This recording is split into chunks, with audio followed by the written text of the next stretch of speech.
Bonjour, je suis Muriel, conseillère en symptothermie et praticienne en conscience corporelle.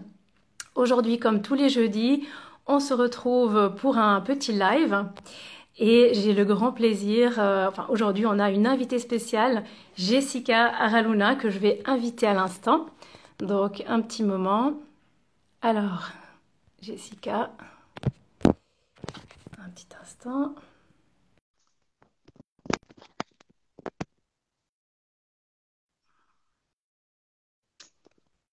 Alors, je pense qu'elle ne va pas Hello, tarder à nous rejoindre. Parfait. hello, hello. Bonjour Jessica, écoute, je suis ravie de t'accueillir aujourd'hui ici. Tu es notre invitée spéciale. Merci. Vraiment très heureuse de faire ta connaissance. Et peut-être pour démarrer, est-ce que tu peux te présenter, nous dire en peut-être quelques mots, ça va être peu, mais en voilà, en quelques phrases, qui tu es, quel est ton parcours? Hmm. Bonjour Muriel, enchantée. Bonjour à tous et à toutes. Enchantée. Alors, mon parcours en quelques mots. Aujourd'hui, je suis formatrice et mentor pour thérapeutes, coachs et accompagnantes. Donc, je forme des femmes à devenir des accompagnantes trauma informées avec une approche et une méthodologie holistique. Euh, et mon parcours, c'est de l'enfant qui survit à l'inimaginable, à cette femme que je suis aujourd'hui, et c'est toutes les étapes que j'ai passées pour reconstruire, pour créer. Euh, c'est ce que j'enseigne et c'est ce que je transmets. Pour faire vraiment tout court comme ça. Ouais. Wow. Oui, super. Donc j'ai un petit peu découvert, j'étais un petit peu découverte, voilà, sur ton site, on va dire. Et puis c'est vrai que c'était un parcours très, très, très riche. Et pour en venir peut-être aux formations que tu proposes, donc quelle est ta manière en fait d'accompagner les femmes? Quelles sont les formations que toi tu proposes? Oui, alors j'en propose 5, je crois, mais la principale, c'est une formation d'1 an pour le moment, qui propose de former une femme de A à Z sur le lancement d'activités d'accompagnante. Alors, d'apprendre déjà pour elle, apprendre à s'accompagner, puis ensuite apprendre à accompagner les autres pour aussi à la fin arriver à l'endroit qui est lancer un marketing, une entreprise trauma informée. Oui, donc vraiment tu suis aussi les professionnels donc, qui veulent elles-mêmes accompagner d'autres personnes parce que ça je le vois souvent sur tes lives. C'est aussi un thème assez important parce que c'est vrai que c'est pas forcément toujours évident d'accompagner en tant que professionnel. Il y a quand même c'est quand même une attitude spéciale et puis dans le développement personnel, de vouloir être parfaite, ceci, cela et finalement c'est vrai que je trouve ça très très intéressant. Parce que moi-même j'ai fait une formation en fait de praticienne en conscience corporelle et ça reste sur plusieurs années, donc c'est très intense parce qu'on est soi-même, hein, Ouais. on a soi-même son travail à faire et ensuite d'accompagner d'autres personnes. C'est vrai qu'on peut souvent se remettre en question, mais est-ce qu'en fait, est-ce que vraiment je peux le faire? Est-ce que j'ai vraiment bien rangé chez moi, tout ça? Donc, Mm. et comment ça se passe concrètement? Donc, tes accompagnements sur une année, donc il y a plusieurs étapes, j'imagine. Donc c'est en vidéo, enfin en visioconférence, vous vous rencontrez en groupe. Alors, toute la formation se passe en ligne et il y a une partie optionnelle où on peut se retrouver pour 12 jours en Grèce tous les ans, au mois de juillet. Welcome, welcome sur mon île magique. Euh, Sinon, toute la formation se passe en ligne. Et je voudrais juste rebondir sur ce que tu disais, parce que c'est vrai qu'il est important de se faire former. On pense aujourd'hui qu'on peut tous être des autodidactes de quelque chose. Alors oui, on peut tous apprendre par nos propres moyens, car on possède ces capacités, cette intelligence. Maintenant, une chose que je remarque dans notre société actuelle, c'est les personnes veulent sauter les étapes. Elles veulent rapidement faire plus que ce qui est possible parce qu'elles voient les autres faire. Et Donc, ça va de personnes qui ont 3-4 années d'expérience et vont commencer à former. Ça va de personnes qui ont lu 2-3 livres et commencent à faire ou un stage non certifiant et télécharger quelques masterclass et commencent à accompagner d'autres personnes. Mais l'accompagnement, pour moi, c'est quelque chose de très sérieux. C'est pas juste parce que j'ai réussi à régler les problèmes de ma vie, c'est bon, je peux accompagner. Je pense qu'il y a besoin d'une vraie structure. Il y a besoin de comprendre les dynamiques, comprendre les mécaniques, comprendre à quel endroit je peux blesser quelqu'un, je peux lui faire du mal, et comprendre aussi que c'est pas parce que j'ai réglé quelque chose dans ma vie que ça fait de moi une experte. C'est pas parce que j'ai les dents blanches que je suis dentiste. C'est pas parce que j'ai des cheveux longs que je suis coiffeuse. Enfin, il faut aussi revenir un peu les pieds sur terre. Et c'est vrai qu'en 2023, il y a beaucoup, beaucoup de formations courtes. Il y a beaucoup de formations et beaucoup de personnes qui cherchent aussi ces formations parce qu'elles n'existeraient pas si les personnes ne chercheraient pas quelque chose de rapide qui propose un chemin très, très rapide vers l'accompagnement. Et, euh, et, euh, et personnellement, j'imagine que tu me rejoins si ta formation en 3 ans. La mienne, je projette de la faire en 2 ans l'année prochaine parce que je me rends compte qu'il y a des choses que j'aimerais ajouter et que le rythme est déjà très dense et que je veux mettre plus. Donc l'année prochaine, ce sera sur du 2 ans. Euh, et je me rends compte que c'est important aussi de prendre le temps d'intégrer pour soi et de ressentir aussi le travail qu'on fait bien au-delà, juste que c'est bon, j'ai réglé mes problèmes et grâce à ça, je vais accompagner. Enfin, c'est un peu la cerise sur le gâteau de savoir régler ses problèmes aussi tout seul. C'est la cerise sur le gâteau de l'accompagnement, mais en effet voilà, j'avais envie de rebondir sur ça parce que je trouve que c'est quelque chose de très important. Oui, je pense aussi, hein, toujours cette tendance à accélérer, à faire les choses très très vite, alors que même des fois, même on pense avoir réglé ses problèmes, mais des fois il y a des choses qui ressortent quand même plus tard, etc. Donc on est toujours quand même en chemin, je dirais. Donc et Mm. c'est vrai que de faire des formations très très rapides, c'est quand même une grosse responsabilité aussi, ça, Oui, d'accompagner des gens. Donc c'est pas anodin, surtout quand justement il y a des traumatismes derrière. oui, oui. C'est quand même quelque chose qui demande être capable aussi de, comment dire, d'intégrer, c'est-à-dire de ne pas mélanger, parce qu'émotionnellement, ça peut être très, très, très, très difficile. Donc, de rester soi-même, sereine, tout en accompagnant, en étant là pour l'autre, c'est pas quand même évident d'avoir toutes ces ressources. Oui. Donc voilà, et pour revenir peut-être un peu plus sur le trauma, comment est-ce que toi, tu travailles concrètement avec ça? Parce que j'imagine que tu as pas mal de personnes aussi qui ont vécu des traumatismes. Mm. Mais moi, je pars du principe que 99-99% pour les Belges et les Suisses, Merci. des, des pourcents de la population a eu un événement traumatique dans sa vie. Et de ces personnes, une grande, grande partie vit avec un trauma. Et le trauma, ce n'est pas l'événement. Le trauma, c'est ce qui arrive après l'événement. C'est tout ce qui va se passer dans mon corps, dans ma psyché, qui va changer ma vie. Donc c'est l'événement qui marque le changement, mais ce n'est pas le trauma. C'est l'événement traumatique. Et donc, comment je travaille avec les traumas? Je travaille par une approche variée, corporelle, holistique et une approche douce où, par exemple, bah, il n'y a pas à guérir les traumas avec moi. Je suis pas apologiste de cette question de pouvoir guérir un trauma, parce qu'un trauma, on n'en guérit pas. Il n'y a pas de guérison à un trauma. Le trauma a été vécu, l'événement traumatique a été vécu, il nous laisse un impact, et ce qui nous reste après cet impact, c'est soit subir et survivre à la vie, soit enclencher la capacité magnifique, le magnifique bourdon, Oula! ou c'était surprenant. Ou bien devenir résilient. Tu vois, c'est à cet endroit-là que c'est notre grande chance en tant qu'être humain, c'est cette résilience qui nous permet d'apprendre et de transformer cet événement, l'impact de cet événement en quelque chose de plus. Parce que si on arrive à survivre à des événements qui nous impactent, ça nous donne quand même une force, ça nous donne quand même du courage et mentalement aussi cette puissance qu'on peut ressentir de se dire mais en fait je peux y arriver.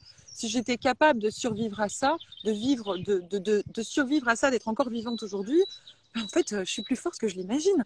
Et c'est important qu'on ait cette conscience que soit le trauma on le sait pas, on le subit et la vie est compliquée, on est toujours en guerre, ou soit on enclenche notre résilience et on fait un chemin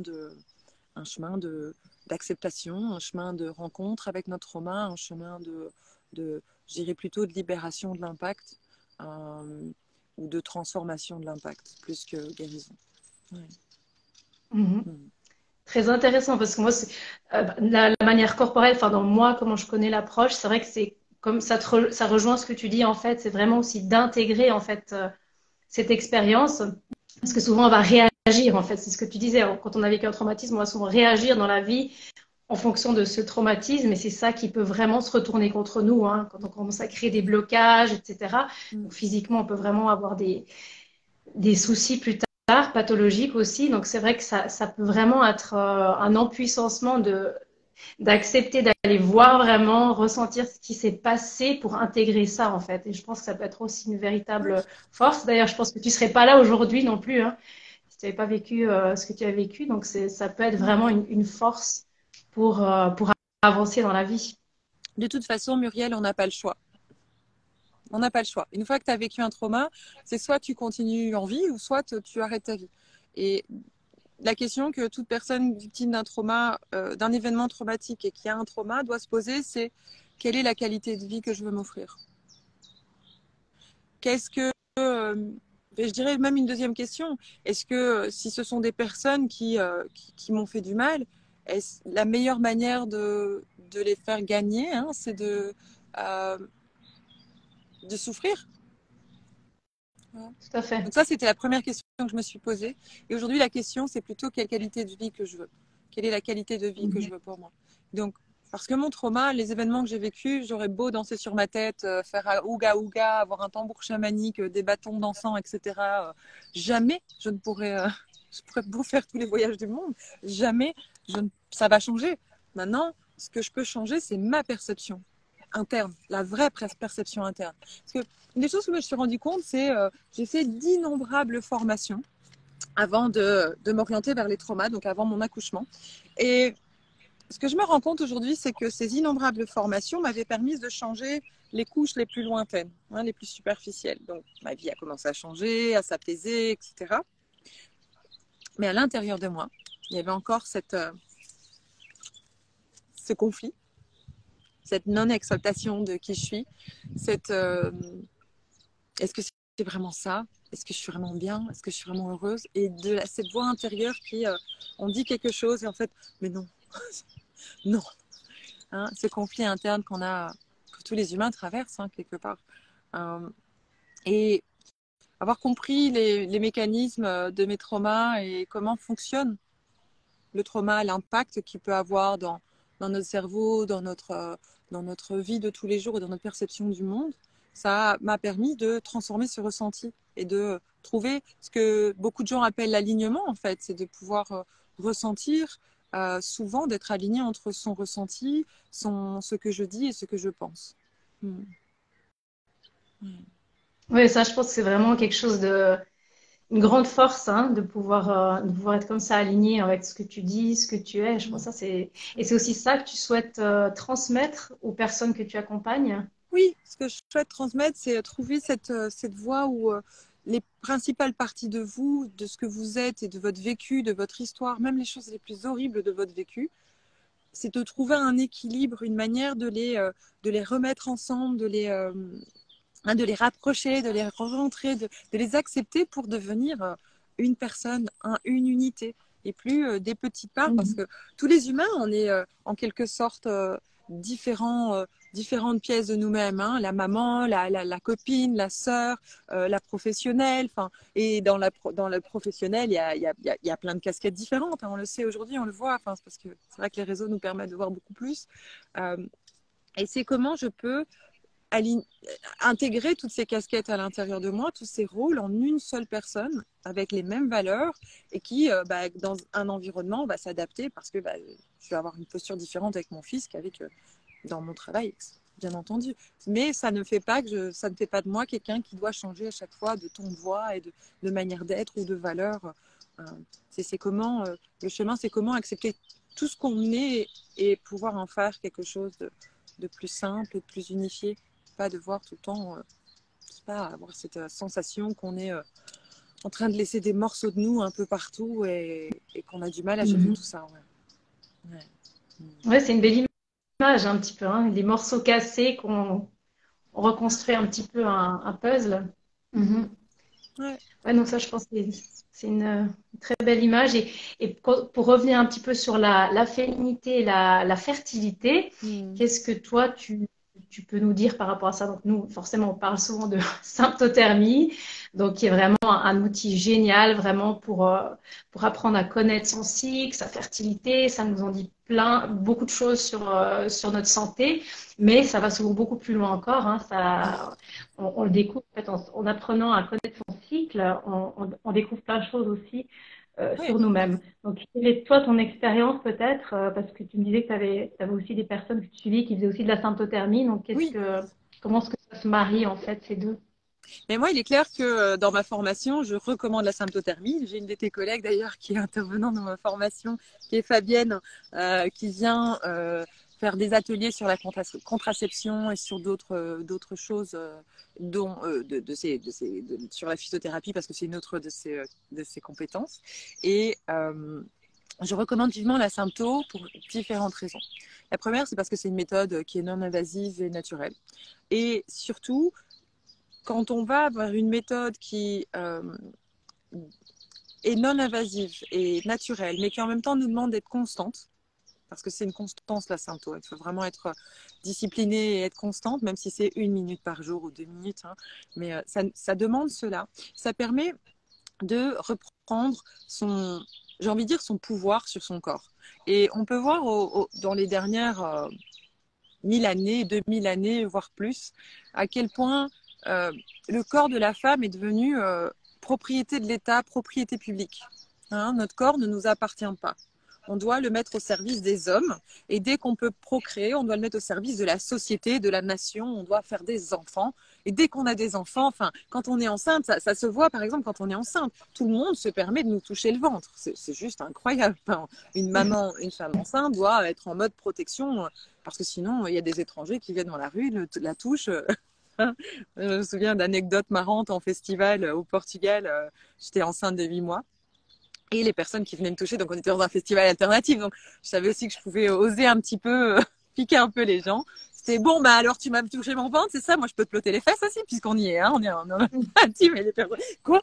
Mais, mais désolé, j'avais pas remarqué que c'était aussi intime. Je fais, ben oui, si tu viens me plotter le ventre, je te touche aussi les fesses, voilà, c'est tout. Et en fait, ça a été une prise de conscience pour beaucoup de gens de se rendre compte que, bah oui, c'est mon corps, c'est pas parce que je suis enceinte que tu as un droit. Et donc, on voit aujourd'hui que on est encore sous l'emprise, même si on pense qu'on a une espèce de liberté, hein. Mais pour moi, on n'est pas libre. Parce que tout le temps que mes sœurs en Amérique doivent avorter de manière cachée et qu'elles peuvent aller en prison, tout le temps que mes sœurs dans tous les pays du monde, Afghanistan, Soudan, Syrie, Pakistan, Palestine, etc., Ukraine, enfin, dans tous les pays et dans tous les pays du monde, tout le temps que toutes ces femmes ne sont pas libres de disposer de leur corps comme elles le veulent, nous ne sommes pas libres. Et nous ne serons jamais, on l'a vu l'année dernière, par les États-Unis où l'avortement a sauté dans la plupart des États et c'est devenu quelque chose d'illégal, où il n'y a que les riches maintenant qui peuvent aller avorter, prendre un avion, avorter. Les autres, elles risquent la prison. Et c'est grave. Même cette jeune femme qui a été violée, qui était jeune, hein, 16 ans je crois, 15 ans, 16 ans, elle a été violée et devait garder son bébé. Le fruit d'un viol. Et je trouve que c'est grave et c'est traumatisant. Pour moi, c'est très traumatisant d'imaginer qu'est-ce que ces femmes peuvent vivre et que notre liberté tient un fil et qu'un jour, on pourrait aussi avoir cela. D'ailleurs, en Belgique, la secrétaire d'État vient de démissionner. Ça a été une femme, Sarah Schlitz, c'est une femme qui a inscrit, fait tout pour que l'IVG soit protégée en Belgique. Elle a fait en sorte qu'en Belgique, il y ait, l'année dernière, c'est le premier pays du monde où les féminicides vont être comptés par l'État. En France, ils le sont, mais c'est par nous toute l'organisation. Et donc, cette femme, parce qu'elle a fait 2-3 bricoles comme tous les politiciens, hein, ben c'est bon, ça a été un acharnement sur elle à tel point qu'elle a démissionné. Ça serait un homme, jamais on aurait fait cela pour elle ou pour lui. Parce On peut voir ce gars, ce Français hein, qui a tapé sa femme là il y a pas longtemps. Il était retiré pendant 3 mois et puis il est revenu. Hein, c'est pas grave de taper sa femme. Par contre, cette Sarah Schlitt, je pense qu'elle a utilisé un peu de fonds de l'État pour son truc perso. Enfin, en tant que femme je cautionne ce qu'elle a fait, bien entendu, parce qu'elle devrait être exemplaire, mais d'un autre côté, le nombre de politiques qui abusent de leur pouvoir, enfin voilà. Mais bon, on n'est pas là pour parler non plus de politique, mais l'idée c'est que l'avortement, en fait, mais si on est là pour parler de politique, parce que la fertilité, la prise, la conscience de son cycle, de comment je peux décider de ma propre fertilité, de si j'ai un enfant ou pas, c'est un acte politique. C'est un acte de je reprends le pouvoir sur mon corps, je réapprends et je réapprends mes cycles, je réapprends mes désirs, je réapprends ma nature, je réapprends surtout à dire oui, je veux un enfant, non, je ne veux pas un enfant. Et surtout aussi, j'imagine, en tout cas je l'espère, que la plupart des femmes qui sont dans la Samto veulent aussi être dans une communication claire avec leur partenaire sur avoir un enfant, oui ou non, quand, et ne pas avoir un enfant comme on avait avant pour une certaine sécurité. Donc, pour moi, c'est quelque chose qui va aider à arrêter de se traumatiser, arrêter de traumatiser son corps, arrêter de se faire violence, arrêter de se blesser. Parce que si je subis ma fertilité, je n'ai pas les rênes, mais finalement, je ne suis pas dans ce centre, dans cet alignement, dans ce pouvoir qui est le mien, qui est unique. Alors, c'est pas je suis plus forte que les autres, mais c'est juste j'utilise mes compétences et mes capacités pour mon bien-être. Et quand je m'occupe de moi, ben, il est logique que je m'occupe aussi de ce qui est autour de moi, de l'embellir. Et c'est une des raisons pour lesquelles je recommande les contraceptions naturelles. C'est par ce fait-là, parce que pouvoir faire cela et sans le faire comme la pilule qui est bon, c'est bon, je prends mon cachet tous les jours et si j'oublie, c'est pas grave et j'ai pas envie d'avoir mes règles et je fais comme ça. Enfin, personnellement, je trouve que c'est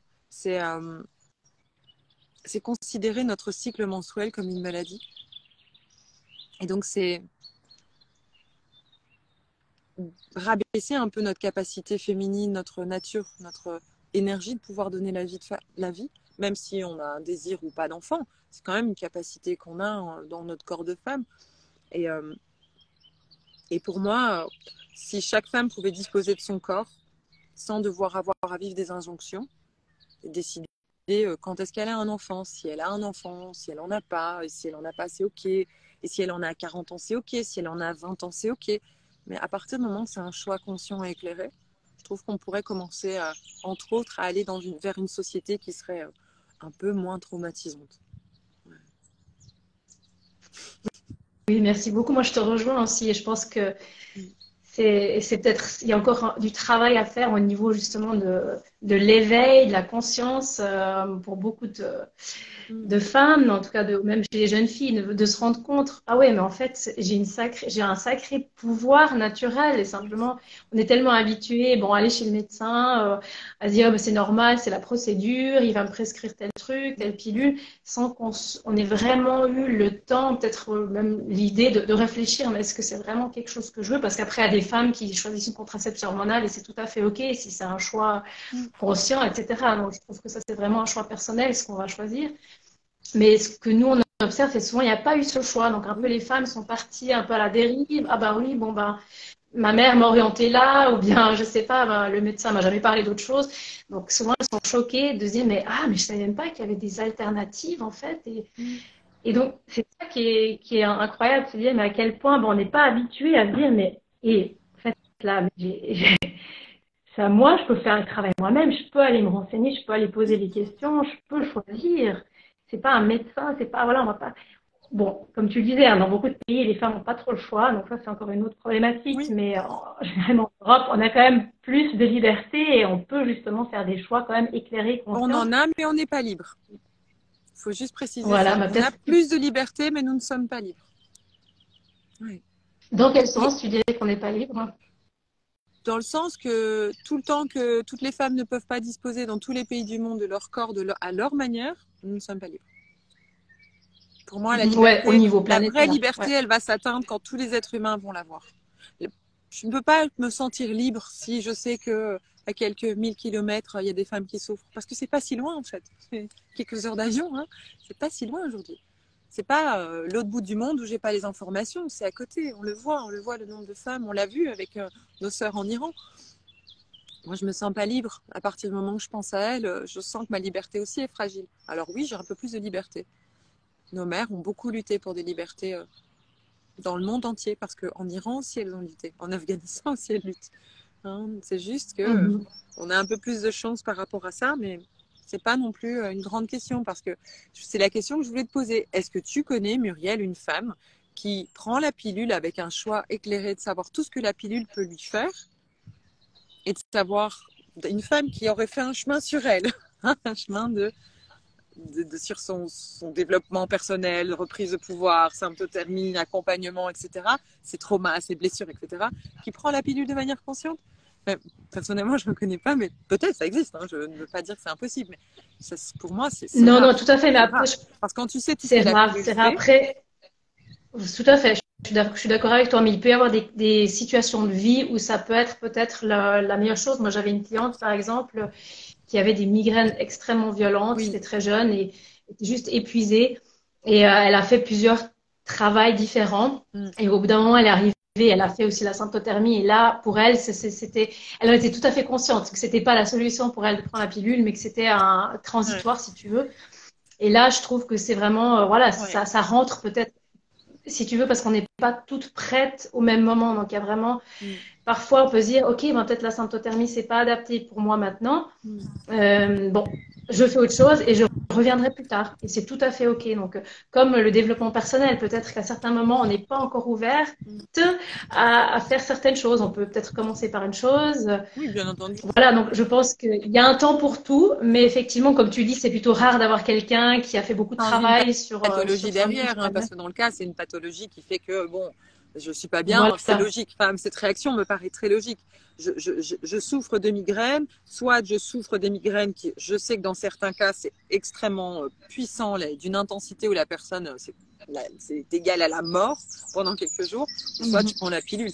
Je t'avoue que dans le même choix, je prendrais la pilule aussi. Maintenant, une personne qui n'a pas de troubles physiologiques, qui connaîtrait tous les effets secondaires de la pilule, je pense pas qu'elle aurait ce choix. Après, voilà, chacune peut le faire. Je pense qu'une femme irait plutôt vers une ligature des trompes ou une vasectomie dans le cas de son compagnon ou autre chose. Enfin, en tout cas, c'est ce que je me dis, parce que c'est vrai qu'on se rend compte à quel point la pilule impacte notre physiologie et à quel point elle peut nous faire du mal. Tout à fait. En plus de la responsabilité, enfin, moi personnellement, c'est toujours ça qui m'a un peu répulsée. C'est pourquoi moi, en tant que femme, je devrais m'infliger ça quelque part. Alors que nous, les femmes, c'est un jour d'ovulation par mois. Les hommes, c'est fertile toute l'année. Oui. Voilà, on est quelques jours fertiles pendant le mois et l'homme est fertile 365 jours exactement. Donc c'est aussi quand on réalise ça, on se dit, attends là, mais il y a un truc qui cloche. Personnellement, c'est pas normal. Mais oui, oui. Ouais. J'aime bien ces collectifs féministes qui comparent. Je sais plus c'est qui, mais je pense que c'était dans Quel Matin Journal, quelque chose comme ça. J'adore ce qu'ils écrivent, les thématiques qu'ils approchent au travers de différents illustrateurs, auteurs, etc. Et du coup, je pense que c'était là comment serait le monde si c'était les hommes qui avaient leurs règles. Et genre, t'aurais des serviettes hygiéniques comme tu as des boîtes à préservatifs partout, comme tu as des machines à retrait d'argent. Enfin, il y aurait des RTT posés pour des congés, des RTT pour les règles. Enfin, il y aurait plein de choses. Il y en a même un qui rigolait. Ça, je pense à un homme qui a fait ça. Ça serait genre, on viendrait chercher l'homme en hélicoptère au bureau et on le mettrait sur une montagne avec d'autres hommes en train de jouer à la PlayStation, à boire de la bière. Tu vois, ouais, c'est clair que ça serait complètement différent. C'est clair. C'est certainement différent, mais en même temps, on le sait pas. Mais en tout cas, je pense que maintenant, c'est vrai que c'est quand même, pour revenir toujours au terme, un peu à la mode, c'est vrai que c'est quand même chouette, enfin, que le féminin, que ça prenne, c'est pas seulement chez les femmes, hein, au niveau terme biologique, je pense chez l'homme aussi, chez les hommes aussi, tout le côté féminin qui a besoin d'être soigné, guéri. Et donc ça, comme tu le dis, hein, dans le monde entier, il y a encore beaucoup de beaucoup de travail, mais c'est vrai que nous, on est quand même privilégiés et je pense que c'est là qu'on peut déjà commencer, c'est autour de nous qu'on peut déjà commencer à faire quelque chose Ouais, et en parlant autour de nous. Donc ça, je pense que c'est chouette de pouvoir voir l'impact que ça a autour de nous et comment les femmes, quand même, ça peut faire une grande différence dans leur vie en s'observant, en ouais, travaillant sur elles-mêmes. Et ouais, ça c'est impacte important. aussi, bien sûr, tout autour, hein, c'est un Ouais. rayonnement. Donc, je pense que c'est pas juste, ouais, c'est pas juste, c'est jamais au niveau individuel, ça touche toujours autour. Ouais.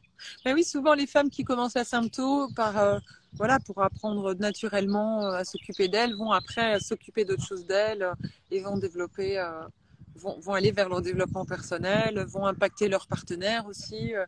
Hein, c'est logique aussi qu'il va y avoir quelque chose en termes de responsabilité du partenaire, hein, parce qu'une fois qu'on peut transmettre l'information que attention, je suis fertile ou je suis dans ma zone de fertilité, tu as ta responsabilité aussi de faire attention puisque tu as l'information. C'est pas juste la responsabilité toute sur les épaules des femmes en permanence. Si on est enceinte, c'est notre responsabilité. Si on veut un enfant ou pas, c'est notre responsabilité. Et puis quand l'enfant est là, c'est encore une fois notre responsabilité.